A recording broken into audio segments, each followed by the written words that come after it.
Hey man, how's it going? Oh man, everything is great, John. How about yourself? How's Shreveport? Cold and wet.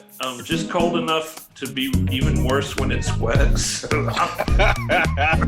I'm glad to be sitting inside talking about Allendale Strong today. You know, I don't know if you've seen all the good comments we're getting on this new podcast and lots of shares, and I really appreciate the good questions that we're getting. I just posted K Camp's podcast, so I'm super excited to see so many positive comments in these days. And oh yeah, one more thing I got to tell everybody about. We just wrote a letter.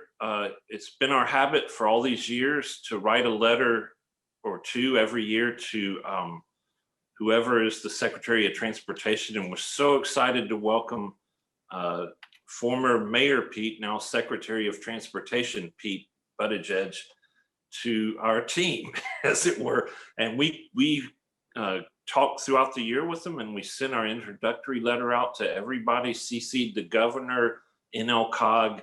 Everybody's getting a copy of this letter, and we're just really excited about this coming year as we rebrand ourselves, renew our web presence on social media. And I'm so excited. Thank you for doing the podcast, Roosevelt. I know that's extra work, and I really appreciate, because I know how hard that can be. But what's up with you, man? What have you learned this week? Anything new?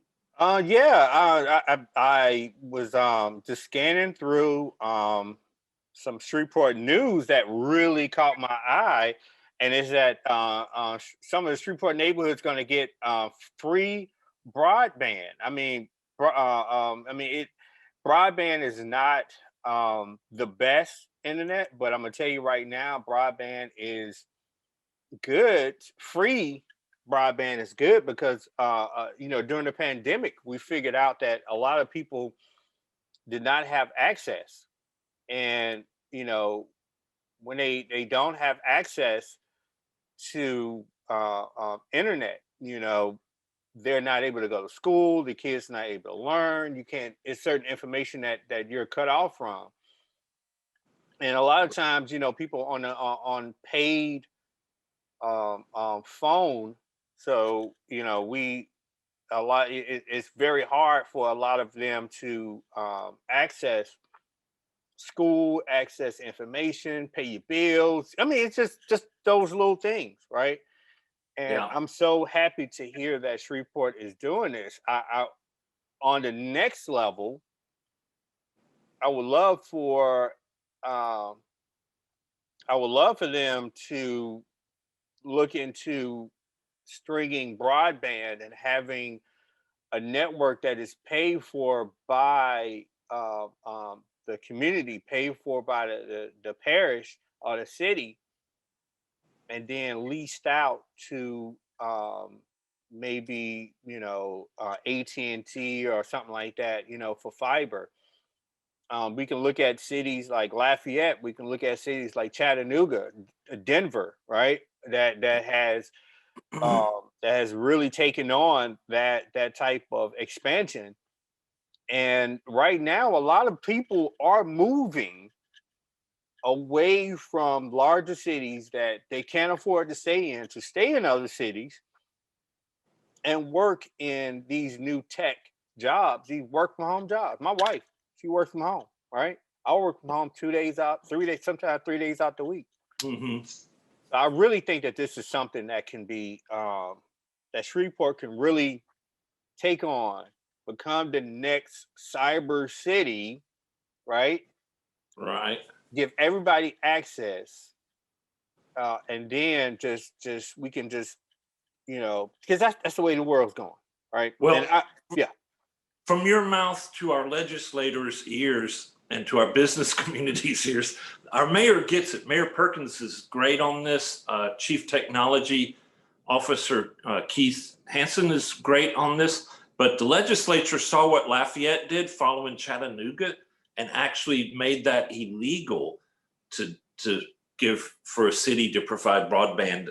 And broadband should be considered just like water, electricity, any of the utilities. I know this, quick plug, before the pandemic, I started helping kids through a VOA program called Communities in Schools that's around the nation, and they brought it to Shreveport, and I go tutor one kid 1 hour a week, and it's amazing how much help you can be to a kid with basic reading and math, stuff I can do. You know, it's not hard, and you get to see them just all of a sudden enjoy learning. And that sort of commitment from people to fight crime by creating an educated workforce of young adults. This guys I typically tutor would be maybe 11, and you think, gosh, in just a few years they're going to be out on the street, and if I can't help them as much as possible, they may not come out reading or able to do basic math at all because they're just so far behind. But the program's been a huge success, and yes, they need internet access. So but you didn't want to talk to me all day.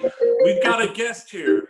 Yes, we do. Yes, we do. Yeah, let's bring them on. I know, right?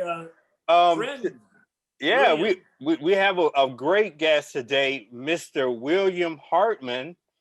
Mr. William Hartman, go ahead and introduce yourself to the people in the podcast. Yeah, I'm William Hartman, landscape architect, urban designer, living here in Shreveport. Oh man, we are so happy to have you. You sent me some information about SWEPCO Park that blew my mind, from a person that grew up in Allendale, from a person that grew up playing at SWEPCO Park. I remember with the rare once every decade snow day that we used to have. We used to take the boxes and go down the hill on SWEPCO Park. And the information you just told me about that hill, that used to be a Civil War fort. Yeah. It blew my mind. Go ahead. I'm sorry. Go ahead. Yeah, well, it was a fort, and I did prepared something that's now in the Library of Congress. It's a landscape survey, historic American landscape survey, and I did that while I was teaching at Tech. In 2017, I submitted it to the National Park Service. They have been operating this for the landscape surveys, I guess, for about 15 years. And I had done some previous to that, and I decided that SWEPCO Park, because they were interested in getting like publicly owned landscapes submitted. And so I said, well, SWEPCO Park is perfect for this. And plus, to be honest, I had sort of an ulterior motive. I knew that if something as formal as this survey were on record, that the planning of I-49 intercity connector might be a little more difficult. So even though, you know, the park was built, was donated to the city by Southwestern Electric Power Company in 1969. So it's not really an old park, but the neighborhood, Allendale, and is certainly historical, having been settled in the late 19th century. And then the existence of this Civil War fort on the site is really significant. So, and William, let me interject. Tell our viewers why it's so significant. They want to build a highway through a Civil War fort. It's important, not because it's a Civil War fort, but because of the 1966 Transportation Act that precludes building through historic sites, even if you don't know they're there when you start. And you also aren't allowed to build through public recreation areas. And NOCOG was planning to build right on through a park that also happened to be a very important historic site in Shreveport's history. So what you did was amazing. Well, right, and that was really another reason that I thought this would be important to do, because the city was trying to make SWEPCO Park not a park. That they in 2016, they took away all the play equipment that had been put in the 1970s. They took away the park pavilion, the covered pavilion, or that's still there. No, that's still there because Lewis went and sat under it and invited me to join him. And we just staged a 2-man sit-in until they decided it wasn't slated for removal after all. Well, and we met a whole lot of SPAR employees that day, and police, and eventually media. Well, that's another story. That pavilion was Mayor Cedric Glover, when he was the councilman for Allendale, had that pavilion put in the mid 1990s. And, you know, even that has some significance, even though this is now in our lifetimes, and Cedric Glover is still around and doing his thing, but he was Shreveport's first elected African-American mayor. And, you know, and so he got his start in politics coming out of Allendale and the Cooper Road area. So, you know, the history has gone from 1864, which is when the fortifications around Shreveport were built, all the way through, you know, 2000, when the neighborhood and particularly the park really seriously went downhill. But getting back to the fort,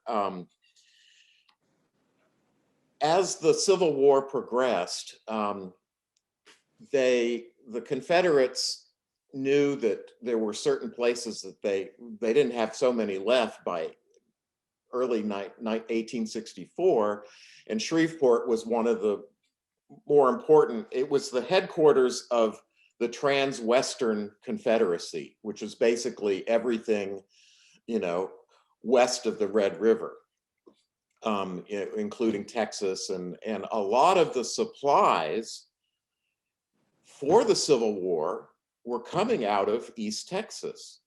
You know, they were still growing food and manufacturing armor, military, you know, weapons and all of that sort of thing.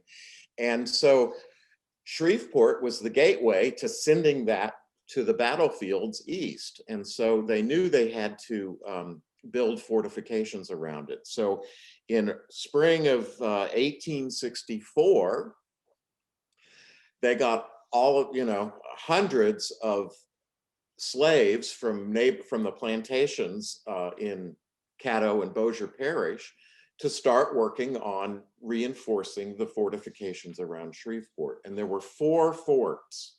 Let's see, they were got it written down here. Oh yeah, Fort Turnbull was the first one, and probably the most important one, because it was on the Red River, which is now the site of the VA hospital. It was later renamed Fort Humbug. Then there was a Fort Jenkins and Camp Boggs, and to be honest, I'm not sure where they were. One was south of town, and I think one was on the BossierCity side of the Red River. But Fort Albert Sidney Johnston was in Allendale, and it was situated, there's a high ground just at the top of SWEPCO Park. So the actual fortifications were on this high point there in the north side of Allendale. And what you see from it, that's the landforms now in the park, what they had to do was build a ramp up the hill to get the cannons up into the actual behind the wall, the defensive walls that they had built up there on the top of the hill. And they built some lower areas down below, which, you know, thinking about this just for today, it's like, well, maybe that's where they set up tents or had structures to sleep in for the soldiers to be right there at the fort in case they needed to defend the city. There were actual walls around the downtown area, which were a little bit east of where of Allendale, where it is now. So that's it. And the fort actually was built to defend the city from anybody that might attack from the west or southwest. You know, Texas Avenue, which was the high ground and the road that led to the west out of the city. So, and that's, you know, that's a trail that goes back to the earliest days of Shreveport, back to the, you know, early 1830s. So this was, plus from this high point, you had a clear view to the north across the meandering 12-mile bayou and cross bayou, which, you know, I guess it was in the 1920s, the city dammed up Cross Bayou to create Cross Lake. And 12-mile bayou down below, SWEPCO Park, is the drainage of the only naturally forming lake in the entire area of you know, East Texas and Louisiana, which is of course Caddo Lake. And so 12-mile bayou is the drainage for that then connect, you know, goes into the Red River just north of Shreveport, downtown Shreveport. So I'm gonna say something that I know people are gonna say, right? I'm gonna say something that that probably a lot of African Americans are gonna comment, and their first comment is gonna be, "We're trying to get rid of the Confederate Memorial downtown. Why do we give two craps about a fort, right?" And what I'm gonna say to that is the Confederate Memorial was a propaganda that the sons and daughters of the Confederacy started for the lost cause doctrine that they, you know, came up with right after the Civil War. So the Confederate Memorial is really just propaganda, right? A lot of the Confederate memorials around the South were propaganda. And I say they're propaganda because people say it's history, but if it's really history, you would have Confederacy and Union, right, together, right? You'll make a memorial for all the soldiers that died for the Civil War and all the African Americans that died for the Civil War. Now, I brought that up because when African Americans hear Confederacy, it's automatically exit out, right? Let's get rid of it, right? But I would say what the Confederate fort signifies is something that is actual historical fact. That is a fort that they use to fortify Shreveport, right? It's something that was not a part of lost cause doctrine. It was not propaganda. This is something that they actually used to fortify for Shreveport, to save Shreveport for the Confederacy, but to also help fight. And what, you know, when we tell kids at Booker T. Washington or J.S. Clark about this fortification, we're going to say, yes, this is what they use. This is what happens when generals come together and they want to defend a spot. This is a military space. This is something that the military built, and we shouldn't get rid of it just because it's a Confederacy. We should make sure that it is known. We should put a placard up and say, hey, this was a Confederate fort, and we should also put context around it, right? So I know that, just a thought, just the word Confederacy and preservation is going to bring up some visceral thoughts, right? Me and John already know. You go through the comments, you're going to read. You want to see visceral, go through some of those comments. Yeah. So but not as bad as it used to be. And one other context, and this comes from a talk that a white history professor from LSUS gave at the park to all of us gathered there at one of our big events. He said, there are descendants of slaves whose family has remained in that Allendale area all through these 150 years or so, that they've never left that area.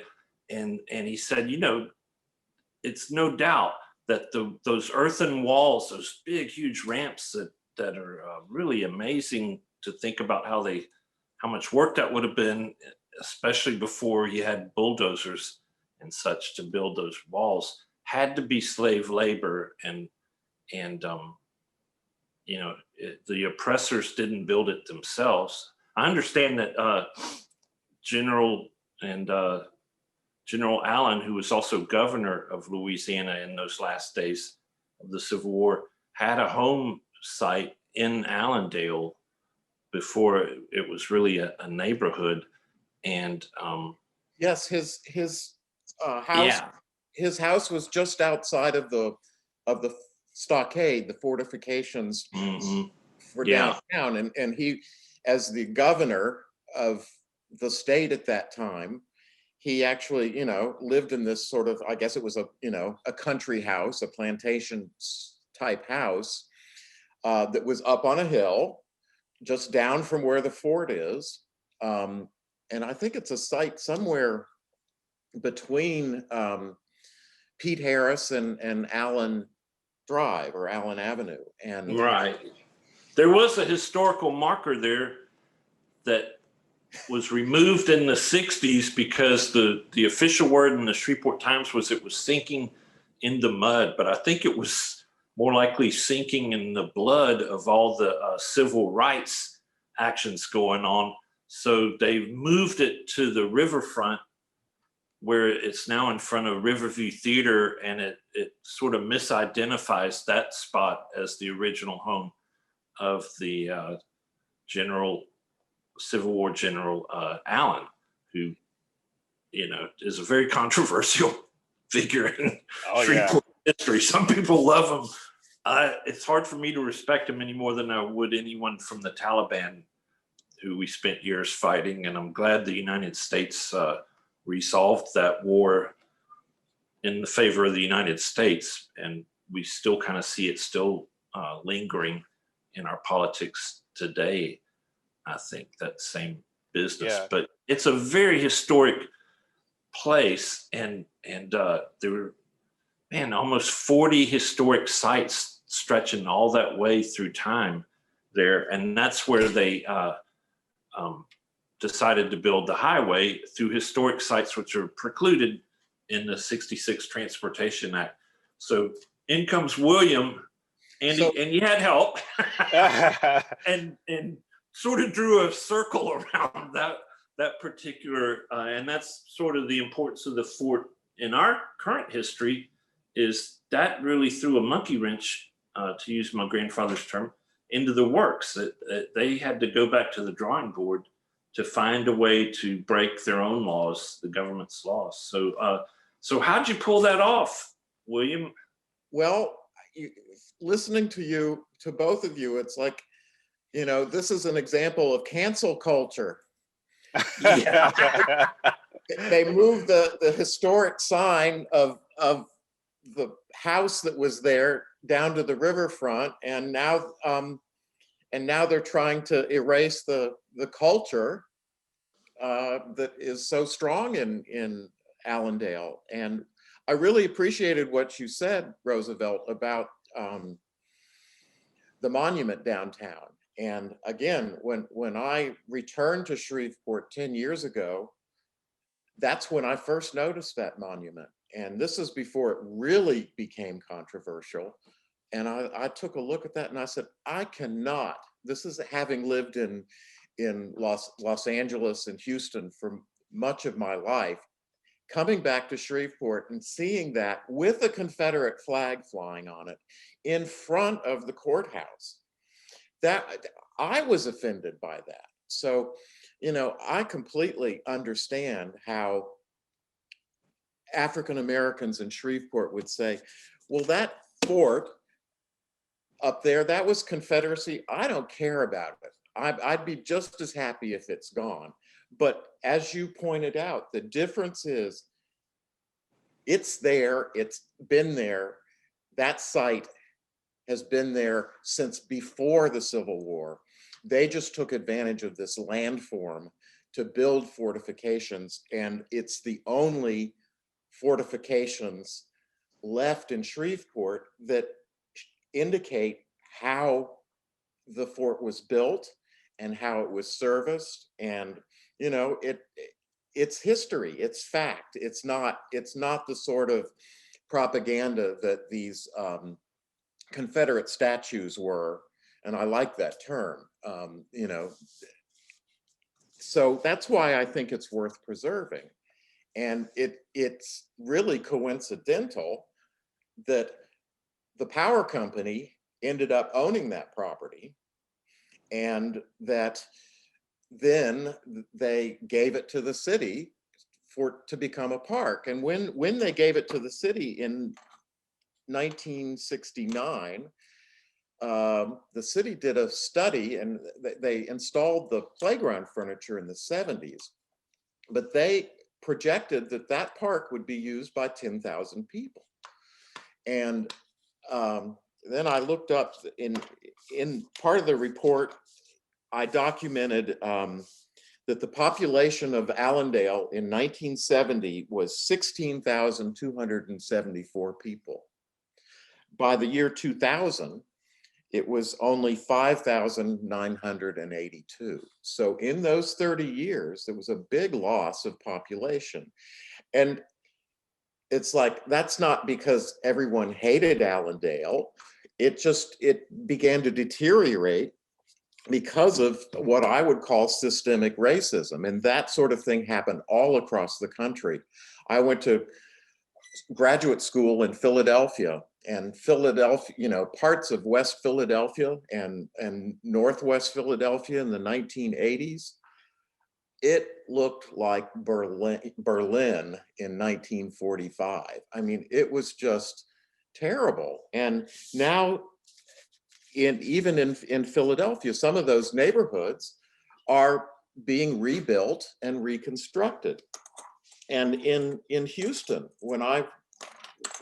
after I graduated from architecture school, I moved into a historic neighborhood in Houston called the Old Sixth Ward. At that time, it was predominantly Mexican American.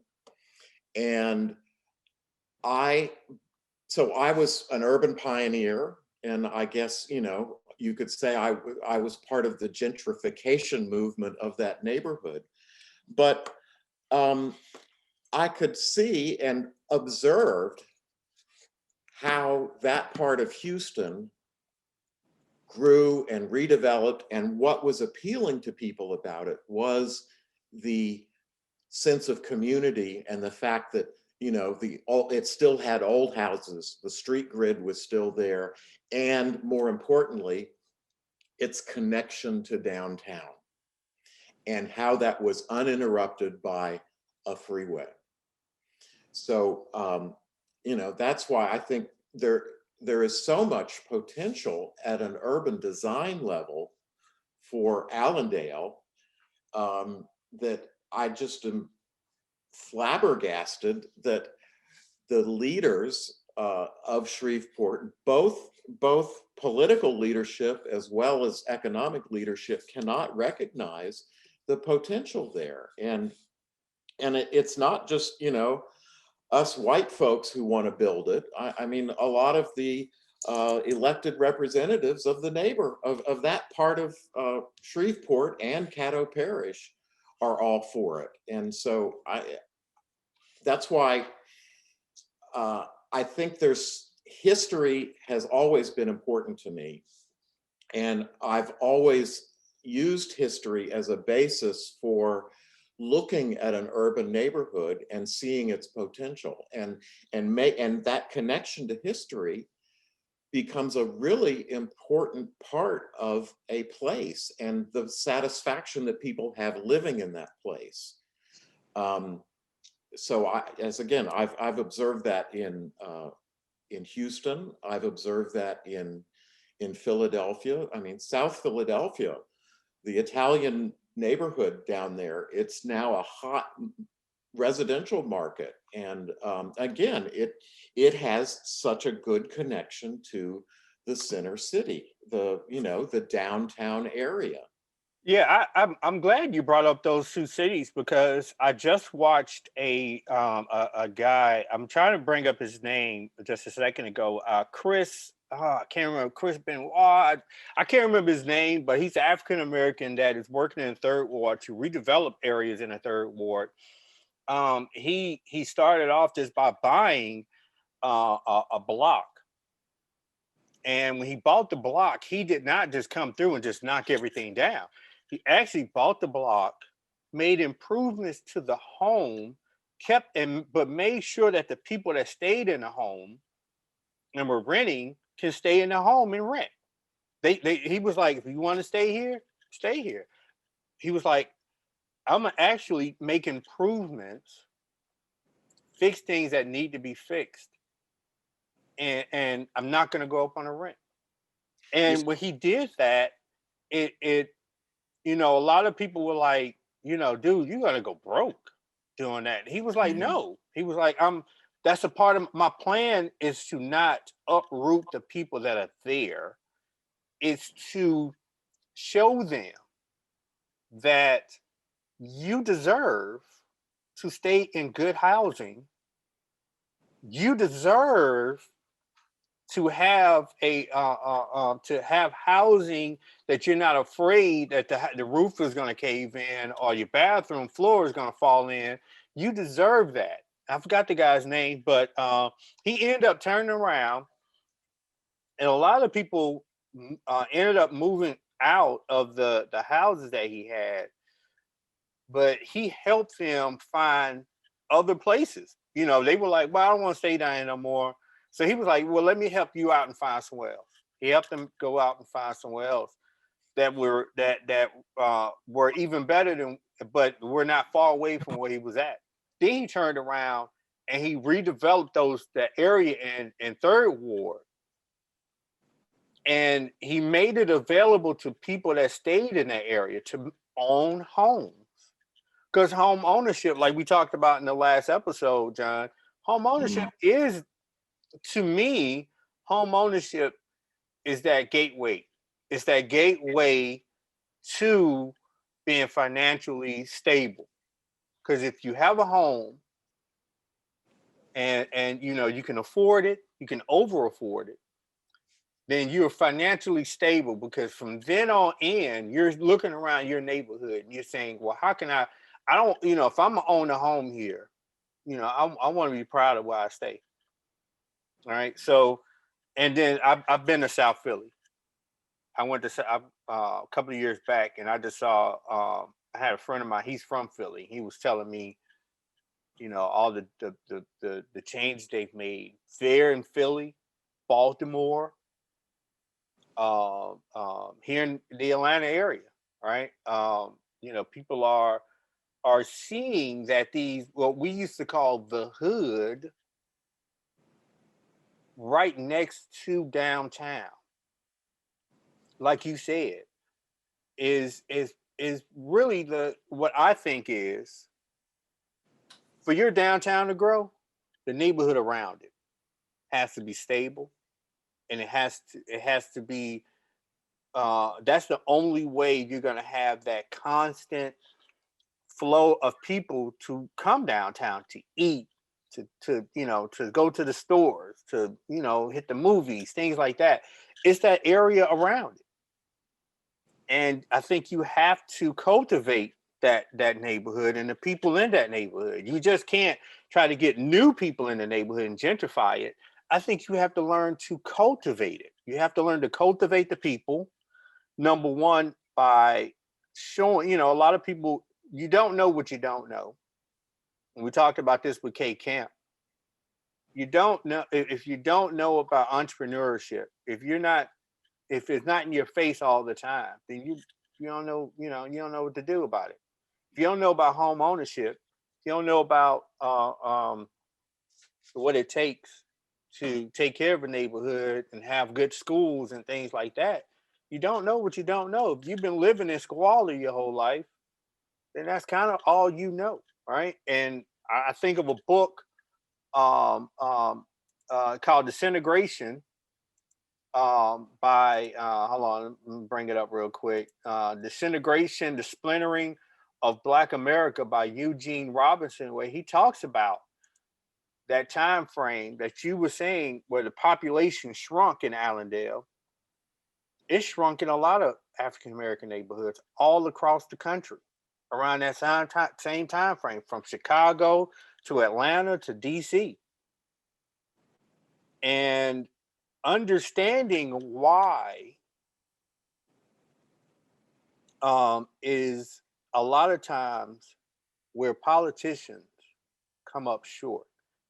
All right, politicians come up short in that understanding, why did it happen, and how can we make sure that we reverse it and prevent it from happening again.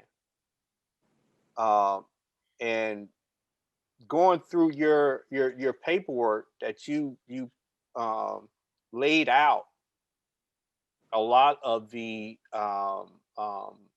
things that happened in Allendale during that time frame, to the Little Union incident, the incident, like you put it in your paper, right? I like that. My mom taught me about the Little Union incident.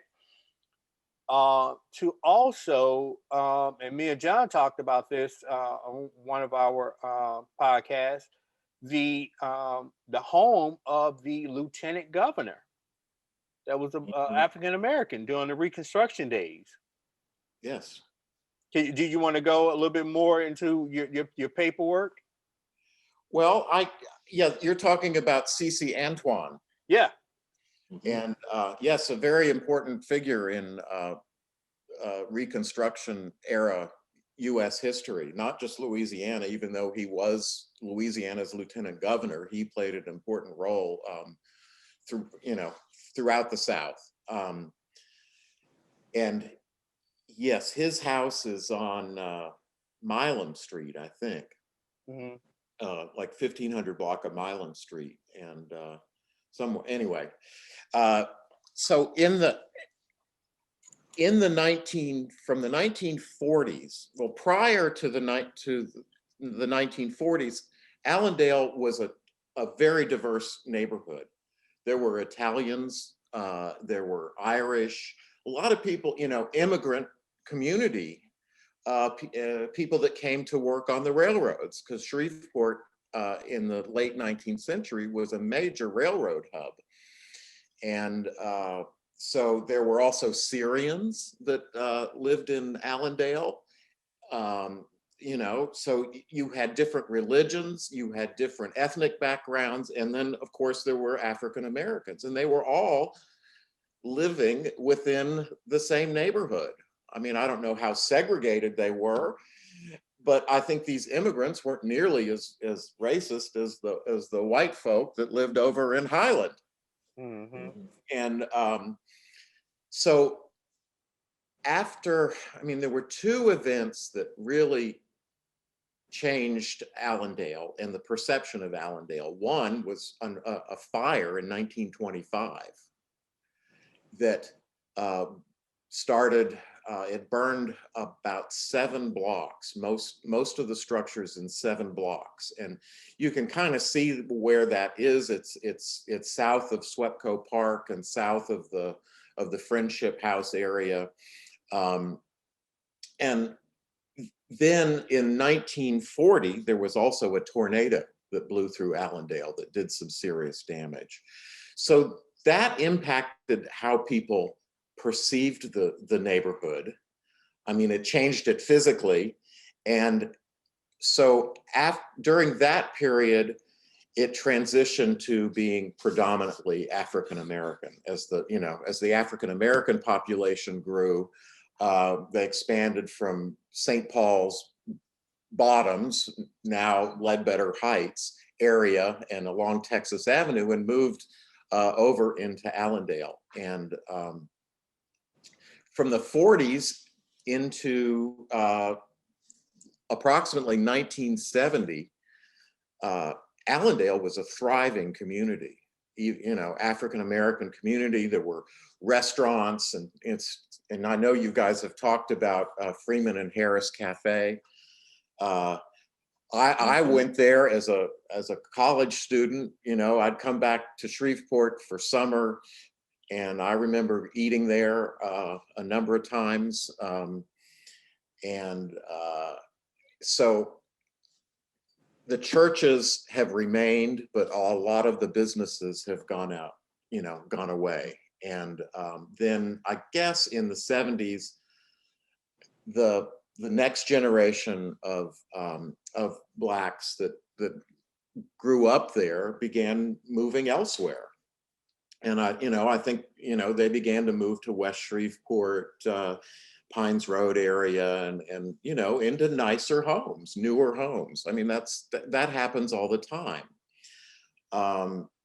But the problem with Allendale, and I think so much of it is the systemic racism of our business and the way we do business, the way the banks loan money.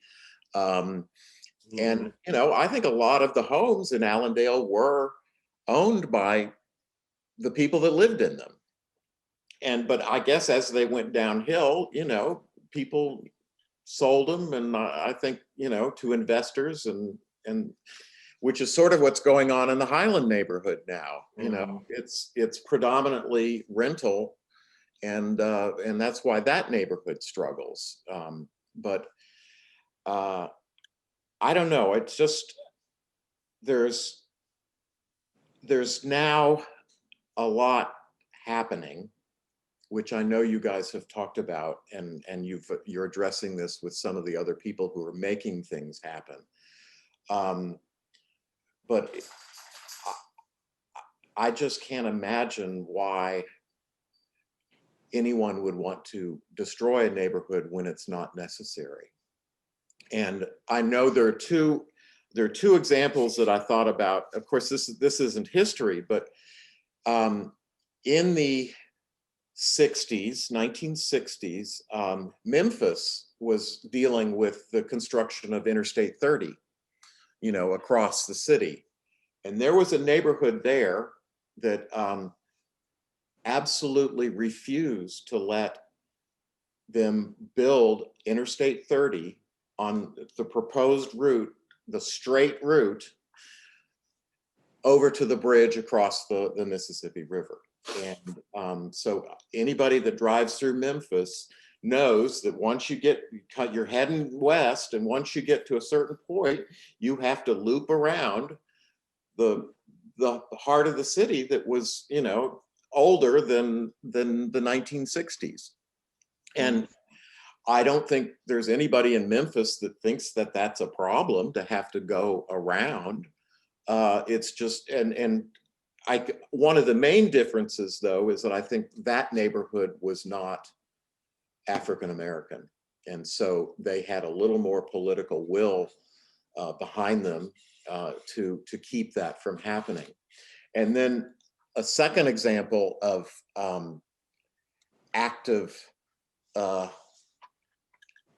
actively trying to keep highways from destroying a neighborhood is in Los Angeles.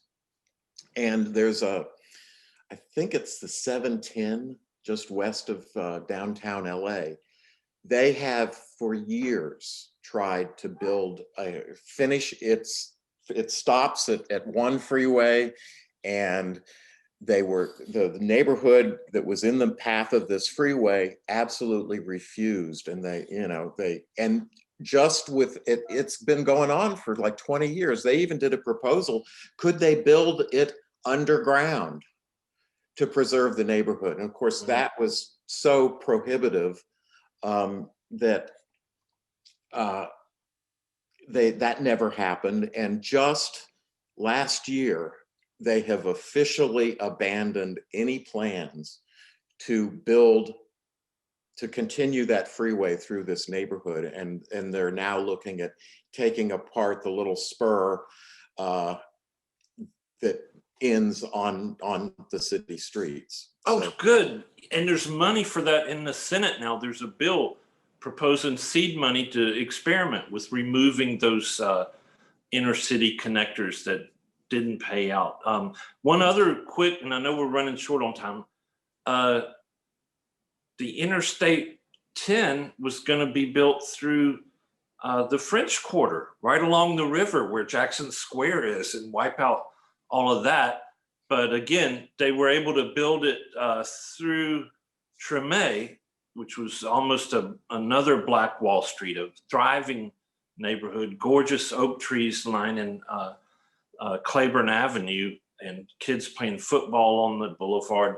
They built right through there against all the objections, but stopped short of building right on through the French Quarter when the white people in that time period of 60s said no. And they were business owners, and they saw that the value was in keeping it out, not putting it through. And so that was the end of that notion to build a highway through the French Quarter. Seems preposterous now, but it seemed like a good idea in the 50s, evidently. I mean, you look at we look back at history, and we see that preservation is the best route. It has always. We always look at a lot of we look at it as progress, but then we turn around and we say, "Oh, do we really have to do that?" Right?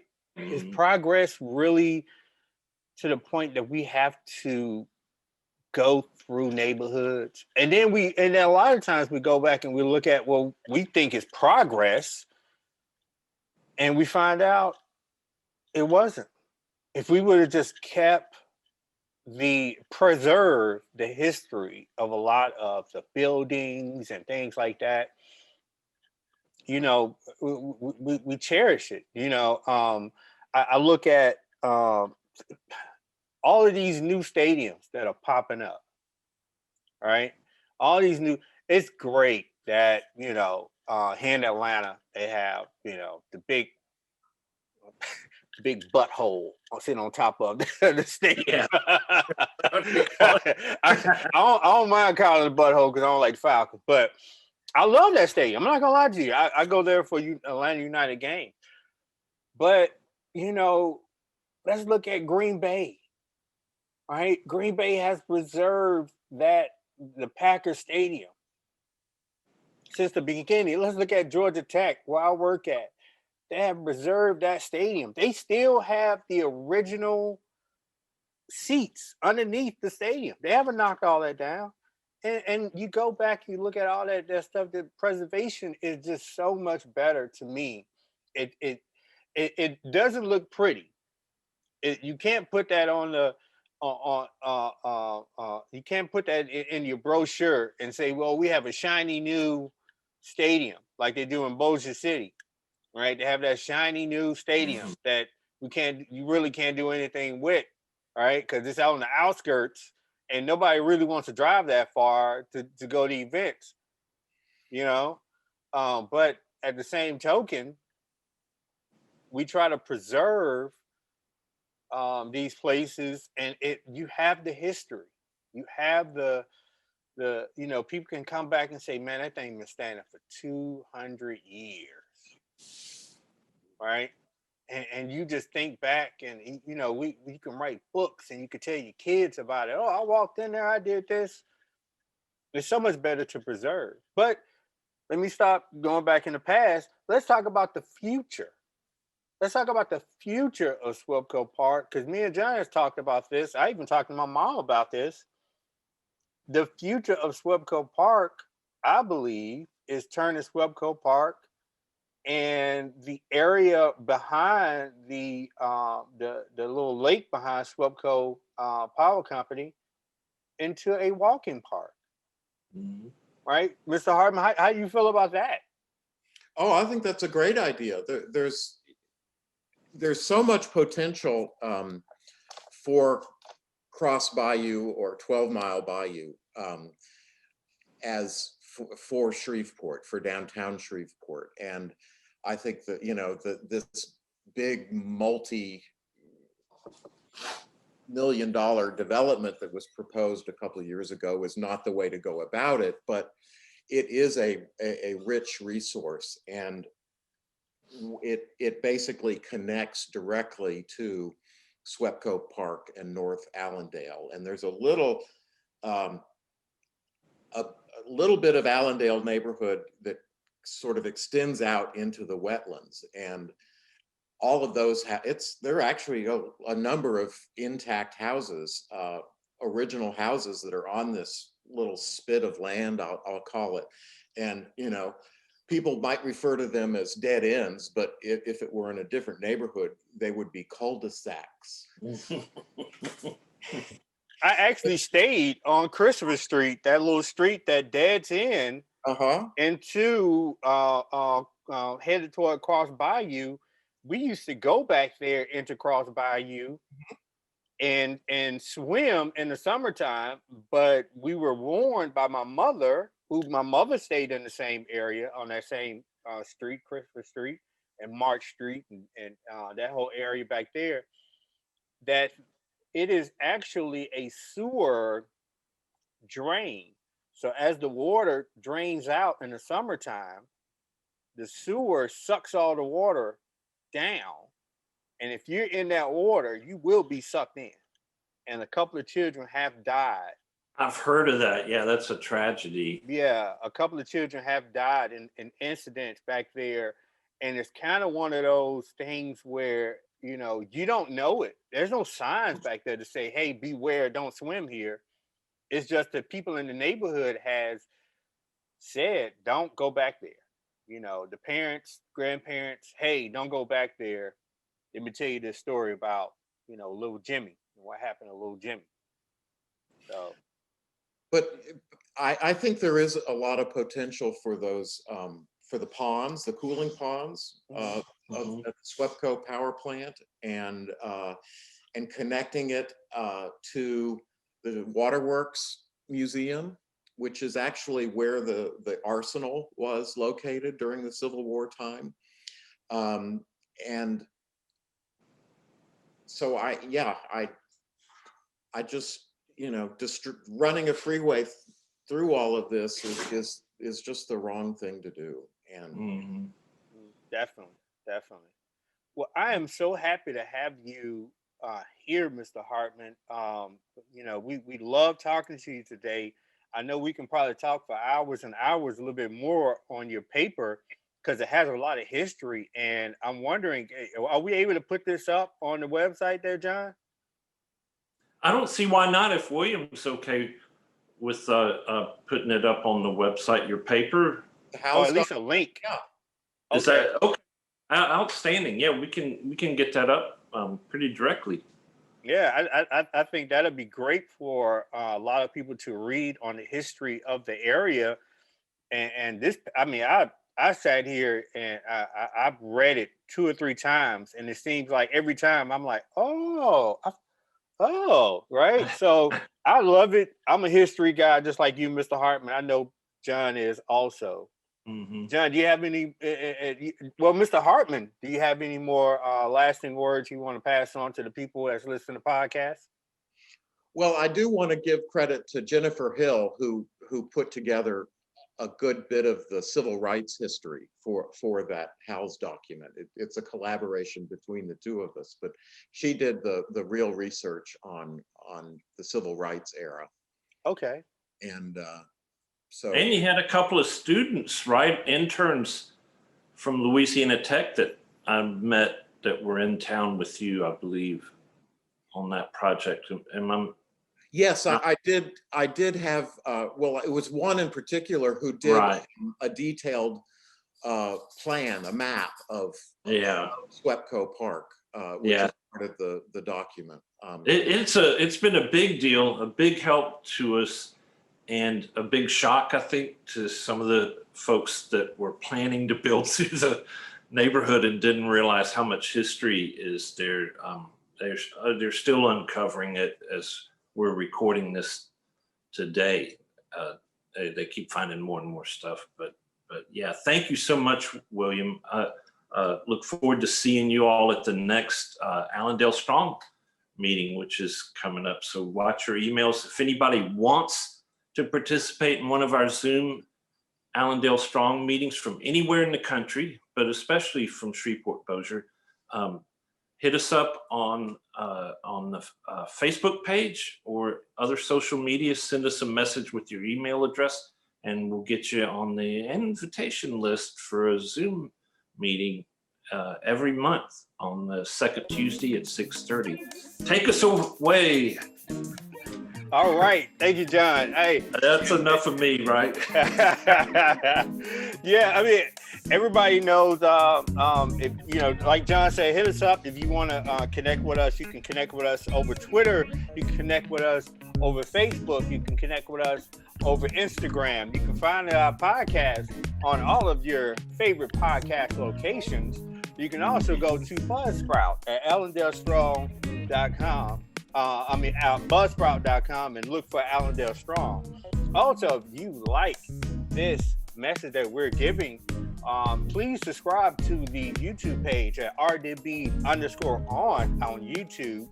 Also, if you can hear us and subscribe to our podcast in any of your Apple or any other place that you listen to your podcast, please like and subscribe. Please check us out. Please donate. We do take donations. We take money. Go to Facebook and go to the Allendale Strong Facebook page where you can donate to the Allendale Strong community. Also check out Community Renewal and the Fuller Center for Housing. And we want to thank Mr. Hartman for coming in and checking us out today and giving us this great information. We're going to put up links to his paper, and you will see those below. Thank you, everybody, for checking us out today. Have a great afternoon.